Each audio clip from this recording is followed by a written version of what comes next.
Jesus, aleluia, eita glória, Deus é bom, amém?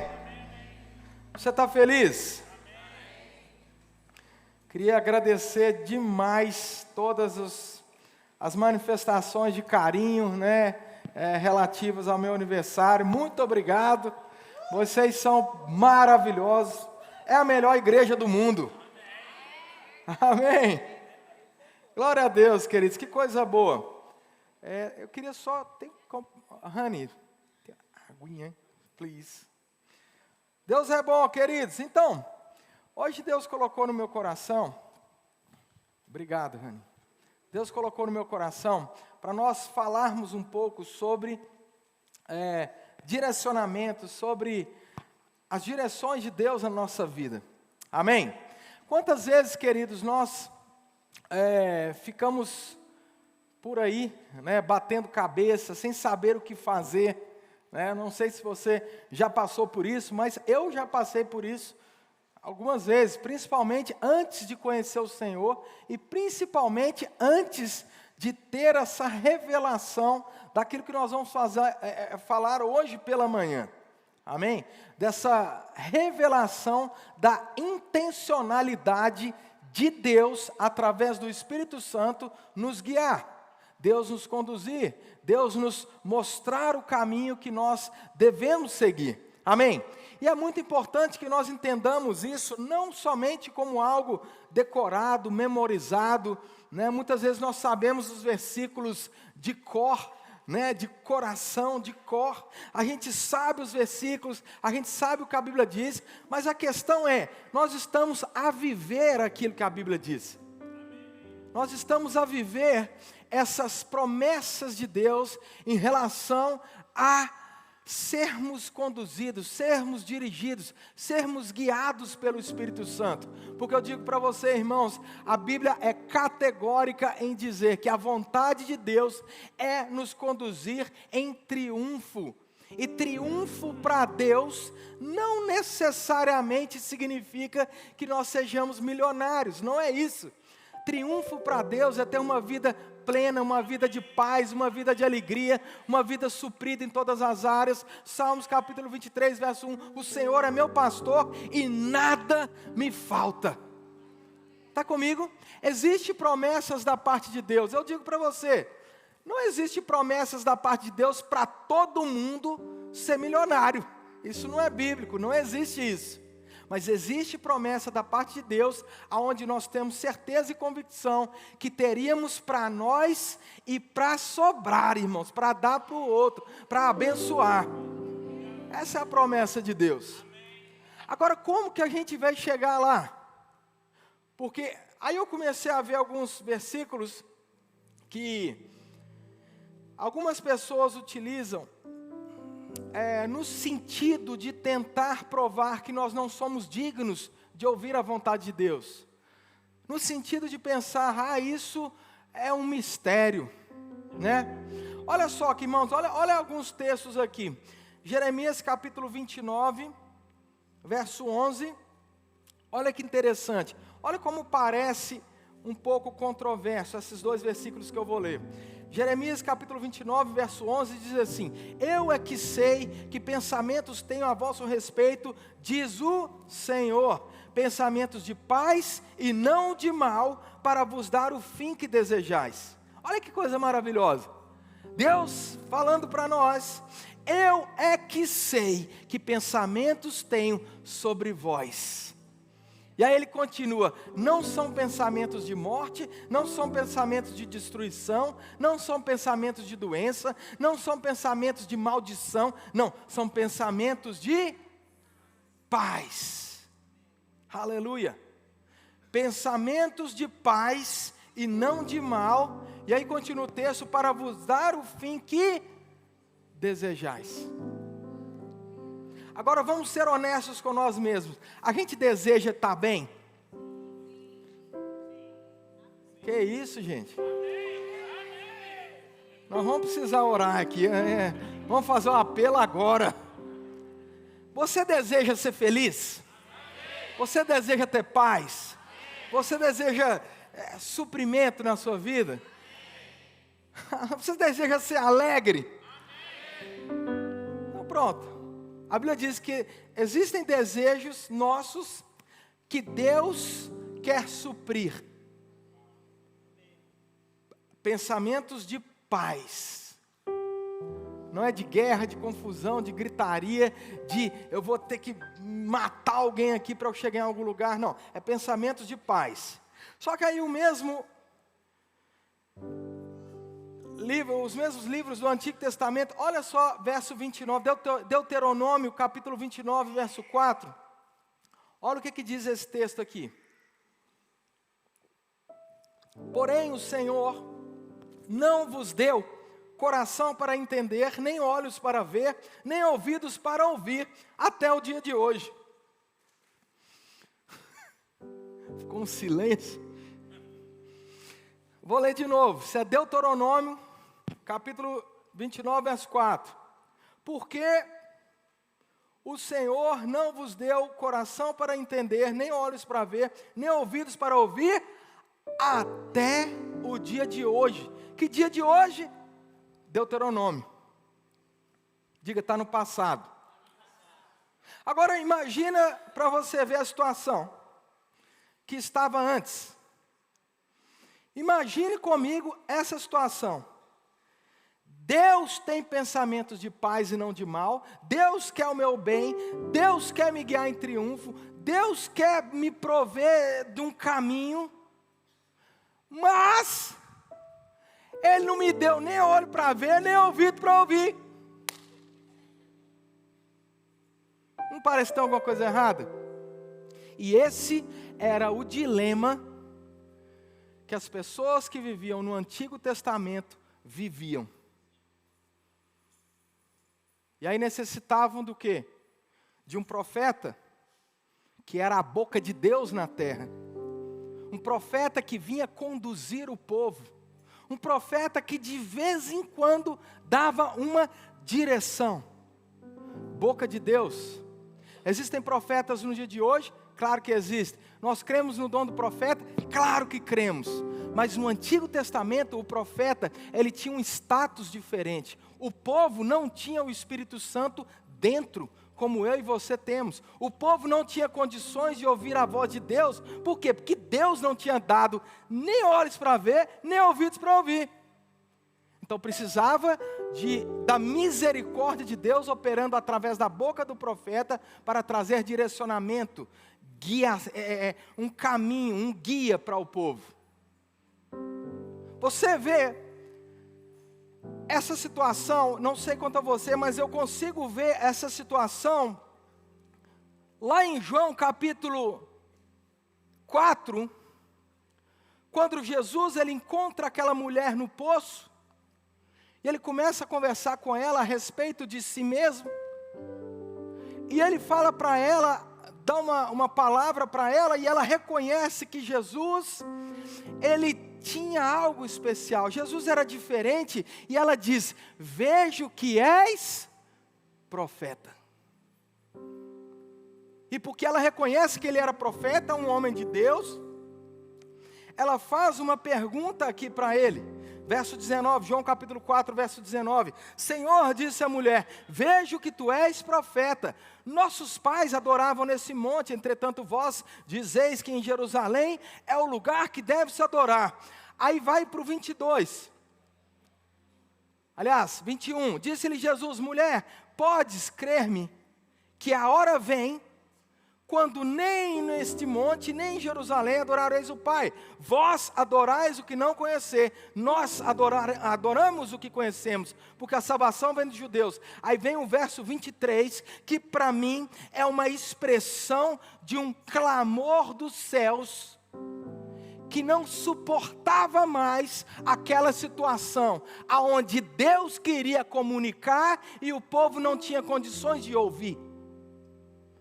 Onde Deus queria se relacionar, Mas os homens não tinham o Espírito Santo dentro, não tinham condições de ouvir a Deus, não eram nascidos de novo no Espírito, portanto, natureza é diferente de Deus, e se a natureza é diferente de Deus, nós não conseguimos ter comunicação, não há comunicação, é como eu tentar falar com um cão, natureza diferente, por mais que eu tente interagir, na minha cabeça eu pense, ele é o meu filho, é natureza diferente.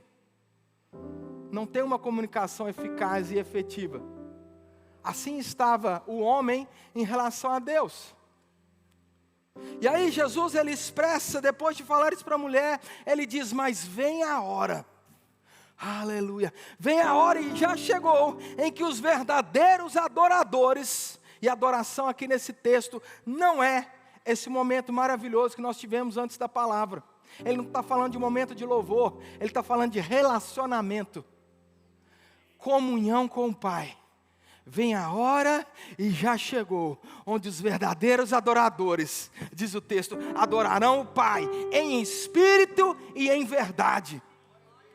Porque são estes o que o Pai procura para seus adoradores, verso 24, Deus é Espírito, e importa, não vai ser negociado, é importante que os adoradores adorem o Pai em Espírito e em verdade. Meu Deus, aqui Jesus expressa talvez um clamor do seu coração, uma necessidade dos céus, onde um dia os verdadeiros adoradores adorarão o Pai em espírito e em verdade. Em espírito e em verdade. Em espírito e em verdade. Vamos ter um relacionamento com o Pai. Vocês vão conseguir ouvir o Pai Jesus dizer. Hoje você está nisso, vocês querem ficar aí nessa coisa. Onde é que deve adorar? Não, vai chegar um dia que não vai precisar nem do monte, nem do templo. Vai chegar um dia, aonde 24 horas por dia, você vai poder se relacionar com Ele. Aleluia! Oh, Deus bom! Pastor, mas eu sei que quando a Bíblia fala de coração, esse relacionamento de coração, a Bíblia também fala que o coração do homem, ele é enganoso. Quantas vezes a gente ouviu isso?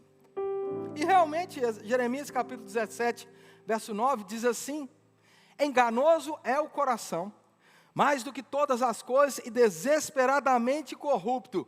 Quem o conhecerá? Só que, de uma forma contrastante, 1 João capítulo 3, verso 21 diz assim, amados, se o coração não nos acusar, temos confiança diante de Deus. Mas espera aí. E lembre-se, quando a Bíblia fala de coração, no Velho Testamento, ela pode estar a falar da alma ou do espírito. No Novo Testamento, vai falar do espírito humano. Mas de qualquer forma, a Bíblia está a dizer aqui, num texto, que o coração do homem ele é enganoso, ou seja, o espírito, a informação que vem de dentro, ela é enganosa. No outro versículo completamente diferente, diz que o coração do homem, ele conhece tanto a voz de Deus, que se ele não nos acusar, temos confiança diante de Deus. Velho Testamento diz que o coração do homem é um coração enganoso, coração de pedra. Novo Testamento diz que alguma coisa aconteceu, que hoje em dia, se o nosso coração não nos acusar, nós temos certeza que temos confiança diante de Deus. Alguma coisa aconteceu.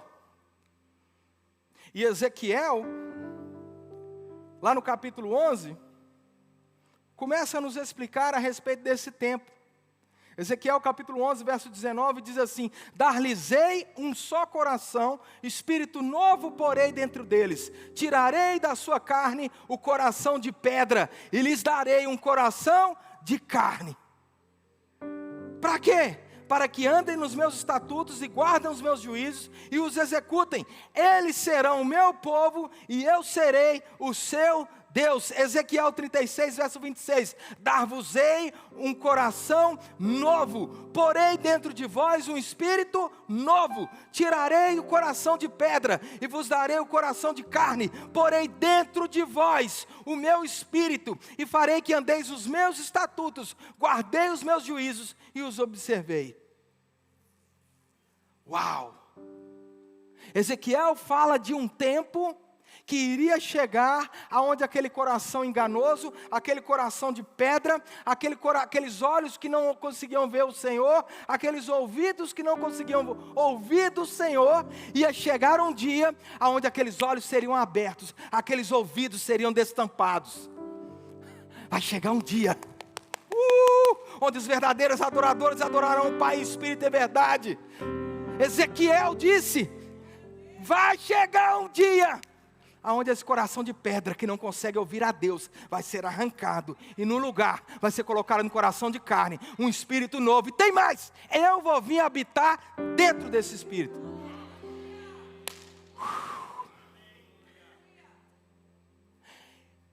Era uma promessa tão forte que Provérbios capítulo 20 chega a dizer: o espírito do homem é a lâmpada do Senhor. Sabe o que é a lâmpada? Naquela época, essa referência à lâmpada. Nos caminhos escuros, nas estradas escuras, não tinha esses postes como nós temos hoje. Naquela época, em alguns locais, algumas culturas, era amarrada uma lamparina aos pés.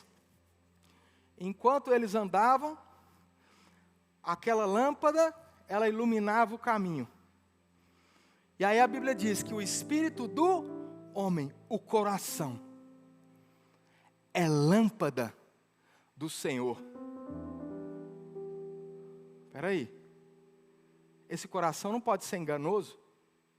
Se o coração é a lâmpada do Senhor, e se o Senhor é aquele que tem bons planos a meu respeito, planos de paz e não de mal, para me dar o fim que eu desejo, existe uma promessa de Deus, existe uma direção de Deus, e a Bíblia diz que agora o espírito humano, e ali é espírito com E maiúsculo, é a lâmpada do Senhor.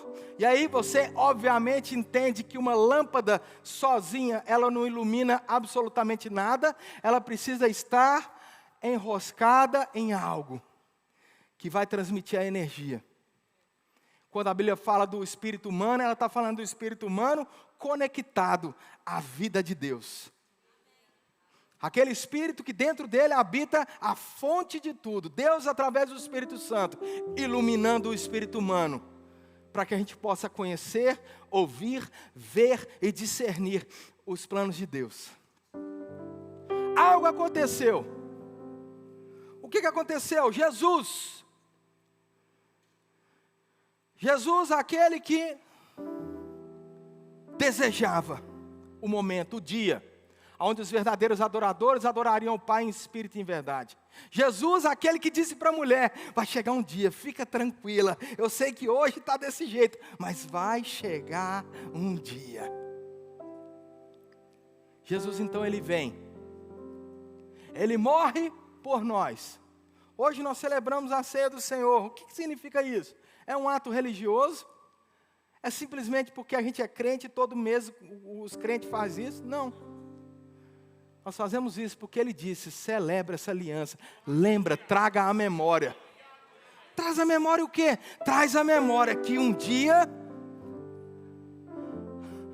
Deus se reúne, a Trindade se reúne e decide: vamos enviar Jesus, o Filho de Deus. Ele vem, a palavra se fez carne. A palavra começa a andar na terra, Jesus. Mas antes, quando desce para a terra e que se manifesta de forma milagrosa, maravilhosa, nasceu de Maria. De repente a Bíblia diz que ele deixou para trás, não julgou com usurpação ser igual a Deus, deixou para trás os atributos divinos, onisciência, onipotência, onipresença, e ele caminha nessa terra como homem. Jesus, 100% homem, 100% Deus, mas caminhando na terra como homem, cheio do Espírito. E a Bíblia diz que Jesus, então, Ele é a expressão exata de quem Deus é. Ele veio nos mostrar quem era Jesus, quem era Deus. Ele veio nos mostrar a figura e a imagem completa. E aí Paulo ele vai dizer que no Antigo Testamento era a sombra, mas no Novo Testamento agora é a realidade de todas as coisas. Ele vai dizer que Moisés veio trazer a lei, mas Jesus a graça e a verdade. Jesus então ele nos mostra a graça, a verdade, o coração do Pai. Aquilo que lá no livro deixa eu abrir aqui. Ixi, aleluia. É melhor eu abrir. Aleluia. Deixa eu abrir esse texto aqui para você. Aleluia, Deus é bom. Êxodo, capítulo 12, verso 23. Êxodo capítulo 12, verso 23. Aleluia. Coloca esse texto aqui por gentileza. Êxodo capítulo 2, 12, 23, exatamente. Porque o Senhor, olha esse texto. Porque o Senhor passará para ferir os egípcios. Quando, porém, vir o sangue na verga da porta, e em ambas as obreiras passará o Senhor aquela porta, e não permitirá que entre em vossas casas para vos ferir. Quando eu olho para esse texto, eu entendo por que Paulo diz que o Velho Testamento é a sombra. Porque esse texto, no mesmo versículo, diz que o Senhor passará para ferir os egípcios, e o mesmo versículo diz que o destruidor vai ferir. A sombra não te permite ver com exatidão. A sombra não te dá a realidade de todas as coisas. Você olha para a sombra e você pensa, espera aí, quem que vai ferir? É o Senhor ou o destruidor? A gente não sabe, a gente não tem certeza quem que vai ferir, porque estamos olhando para a sombra. Esse é o Velho Testamento. Mas aí de repente, Jesus vem, João capítulo 10, verso 10. O ladrão veio para roubar, matar, mas eu vim. Eu vim para que vocês tenham vida. E vida em abundância. A lei foi dada por intermédio de Moisés, mas a graça e a verdade foi dada por intermédio de...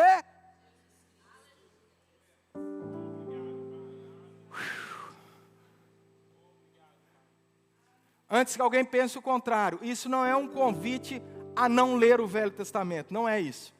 O Velho Testamento é uma bênção e nós aprendemos muito através das verdades descritas no Antigo Testamento. Mas você precisa entender uma coisa muito clara. Primeira coisa, coloca os óculos chamados Jesus antes de ler. Depois entenda que, para nós, foi escrito as cartas. Toda a Bíblia é inspirada, toda a Bíblia foi inspirada por Deus. Mas entenda uma coisa, irmãos. Aleluia. Aleluia. Aleluia. Deixa eu abrir uns textos aqui. Aleluia. Aleluia. Aleluia. Tiago capítulo 3, verso 11 e 12. Acaso pode uma fonte jorrar do mesmo lugar o que é doce e o que é amargo? Hebreus capítulo 1, verso 1 e 4. Havendo Deus outrora falado muitas vezes, de muitas maneiras aos pais, pelos profetas, nesses últimos dias nos falou pelo Filho, a quem constituiu herdeiro de todas as coisas, pelo qual também fez o universo. Ele que é o esplendor da glória, a exata expressão do seu ser, sustentando todas as coisas pelo poder da sua palavra. João capítulo 1, verso 15. João, a respeito dele, exclama: este é o que eu disse, o que vem depois de mim, tem contudo a primazia, portanto já existia antes de mim, porque todos nós temos recebido da sua graça, plenitude, graça sobre graça, porque a lei foi dada por intermédio de Moisés, a graça e a verdade vieram por meio de Jesus Cristo. Hebreus capítulo 10, verso 1, ora, visto que a lei tem a sombra dos bens vindouros, e não é a imagem real de todas as coisas. Romanos capítulo 7, verso 6. Agora, porém, libertos da lei, estamos mortos para aquilo a quem estávamos sujeitos, de modo que servimos em novidade de espírito, e não na caducidade da letra. Romanos capítulo 6, verso 14. Porque o pecado não terá domínio sobre vós, pois não estáis debaixo da lei, e sim da graça. Agora podemos voltar. A gente precisa entender uma coisa, irmãos. Aquele tempo, aonde o coração era de pedra, aonde o coração não tinha condições de ouvir a Deus, aonde o coração não tinha condições de discernir a vontade de Deus, aquele tempo não existe mais. Ou você precisa nascer de novo, ou você precisa ouvir a Deus. A gente crente não é para ficar por aí batendo a cabeça. Crente não é para ficar por aí sem saber o que fazer. Romanos capítulo 8, verso 14. Pastor, hoje você está lendo muitos versículos, graças a Deus. Romanos capítulo 8, verso 14. Pois todos os que são guiados pelo Espírito de Deus são filhos de Deus. Todos que são guiados pelo Espírito de Deus são filhos. Sabe o que nos mostra? Que o filho tem condição de ser guiado. Mas nem todos os filhos são guiados pelo Espírito. Por causa de Deus? Porque talvez não querem ouvir. Porque talvez estão presos a uma condição de lá atrás. Porque às vezes são pessoas boas, maravilhosas. Vão à igreja, servem, mas talvez estão a pensar: eu não tenho condições, eu sou um miserável, meu coração é de pedra, eu não ouço ao Senhor, eu não tenho condições de ouvir a Deus. E a gente entra naquele modo onde tudo é mistério. E tem muitas pessoas usando essa palavra que é mistério, porque não conseguem explicar a vontade de Deus. Não entendem a vontade de Deus, não discernem a vontade de Deus. Se eu não entendo, é mais fácil eu dizer que é mistério do que eu procurar entender. Aleluia. Deixa eu ir para trás aqui antes que alguém jogue uma pedra. Efésios 1 Coríntios no capítulo 2. Esse é um dos capítulos favoritos deste que vos fala. 1 Coríntios capítulo 2.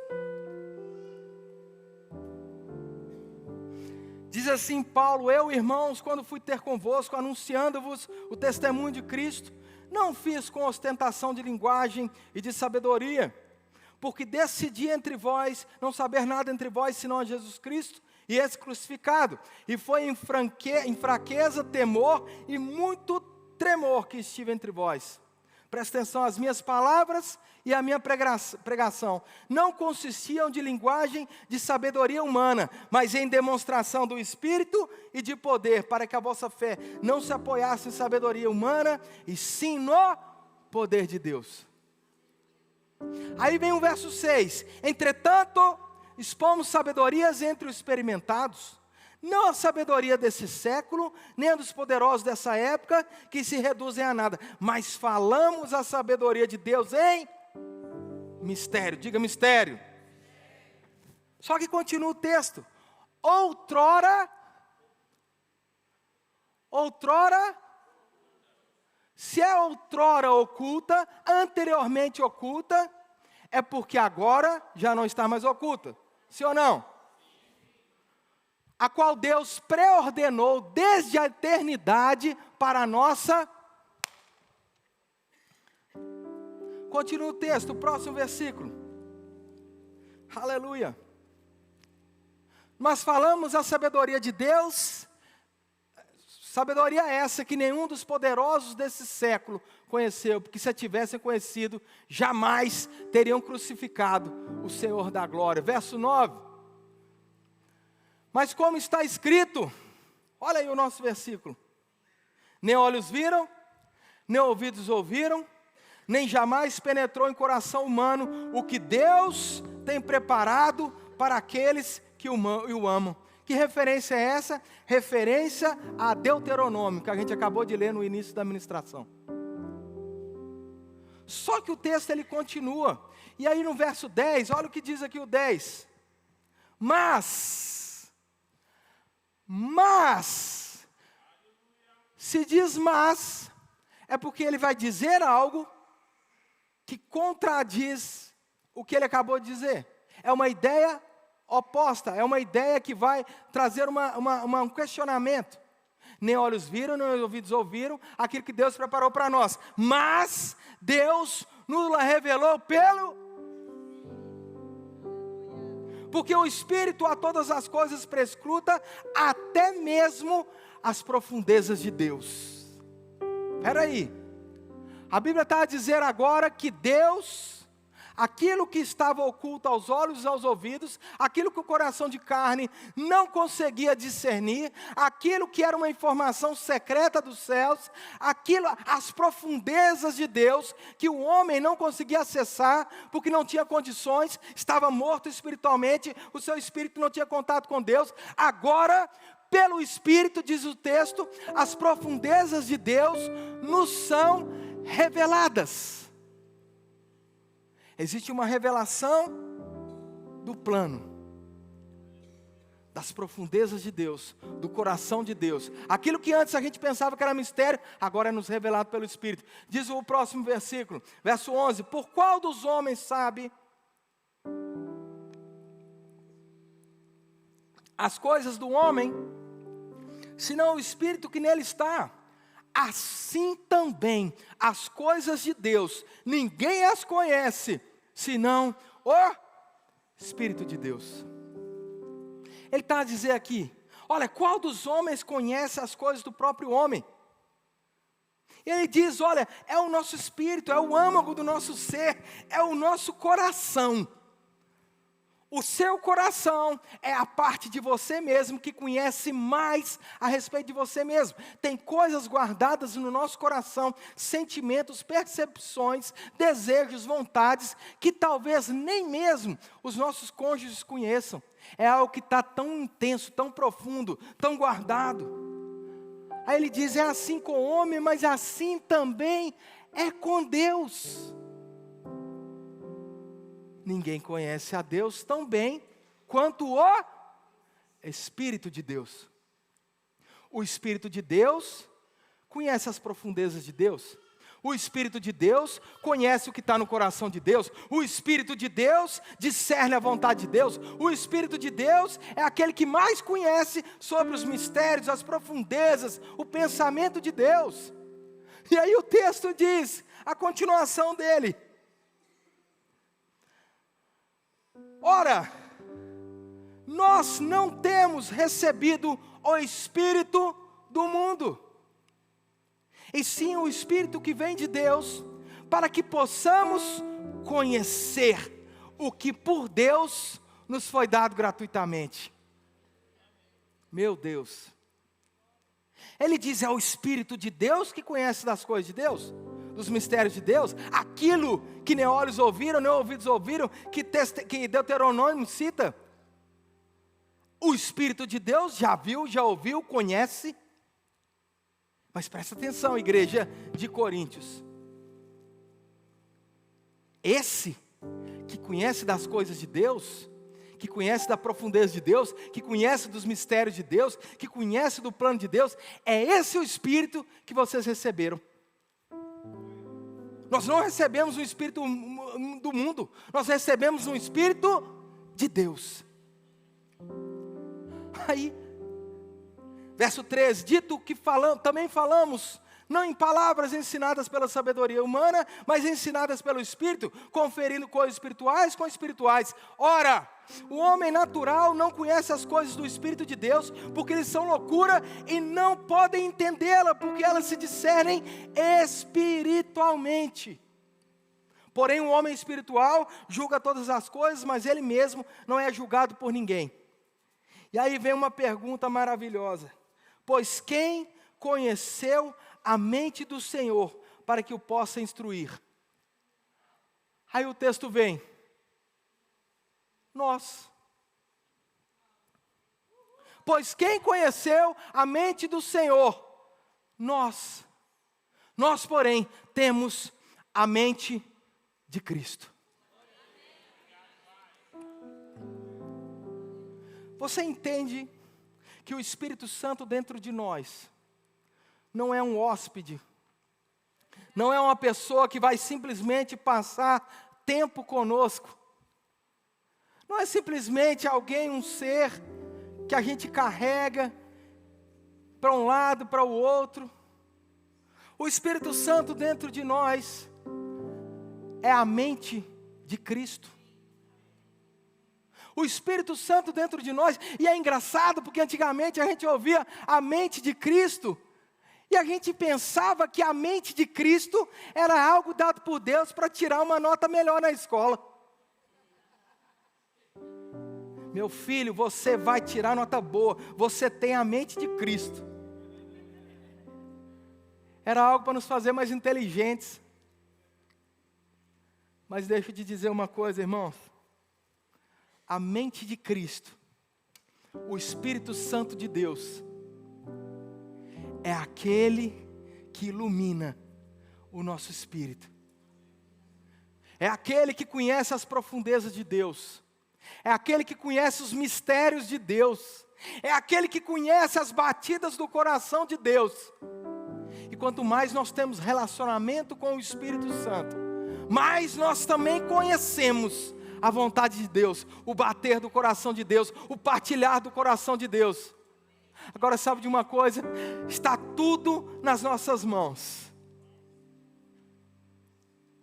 Nós só precisamos acessar.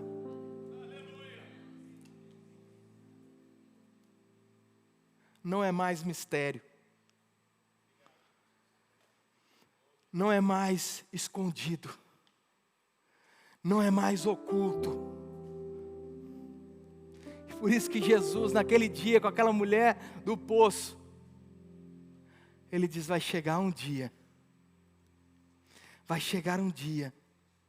onde os verdadeiros adoradores, aqueles que se relacionarão verdadeiramente com Deus, aleluia, eles vão conhecer, vai ser dado a eles o ouvir, eles vão ver, como? Pelo Espírito,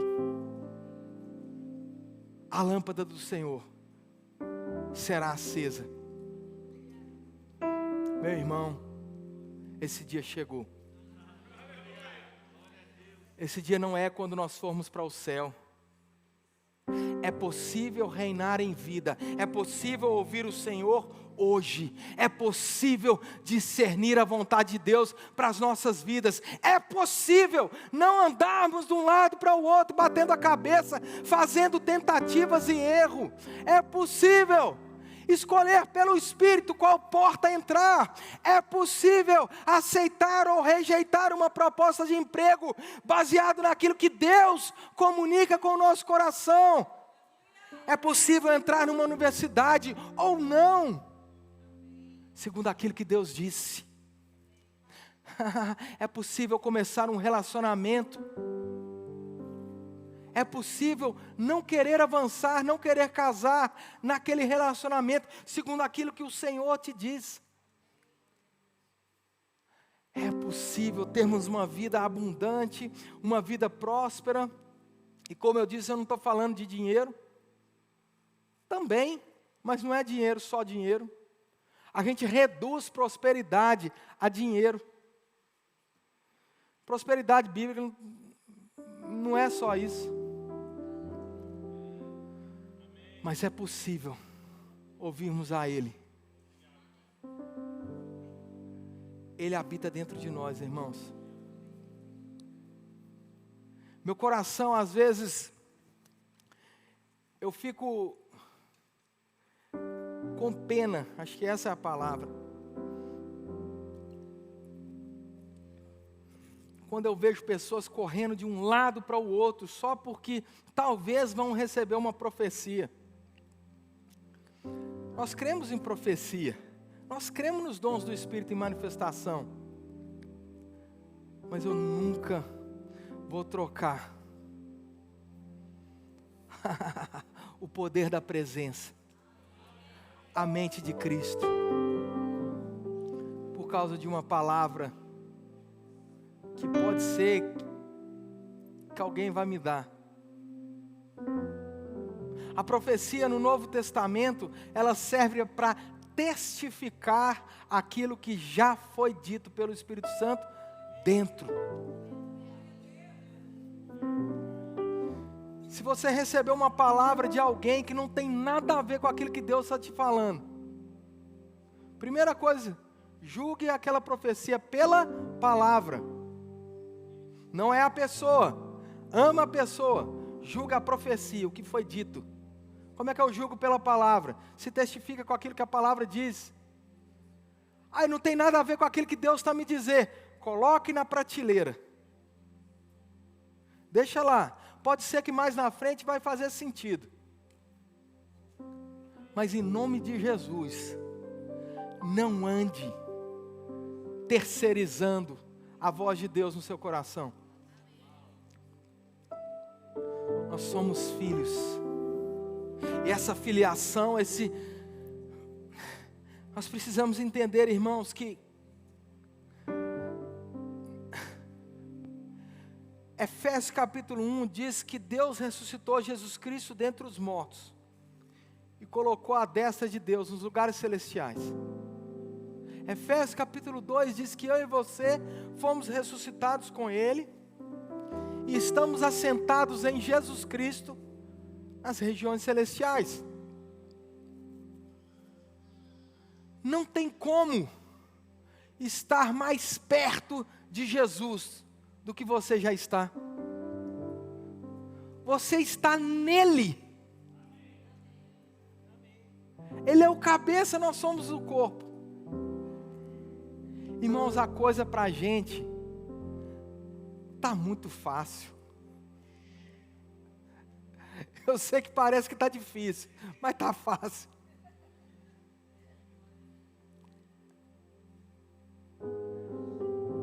Só basta a gente fazer uma coisa, irmãos. Se inclinar para aquele que tem a resposta. Se inclinar para aquele que sabe todas as coisas. Se inclinar para aquele que tem a resposta.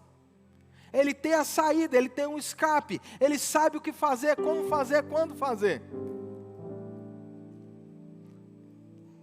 A mente de Cristo. Lá de Jeremias. Eu que sei que pensamentos tenho sobre vós. Pensamentos de bem e não de mal. Para dar o fim que você deseja. Aonde estão os pensamentos?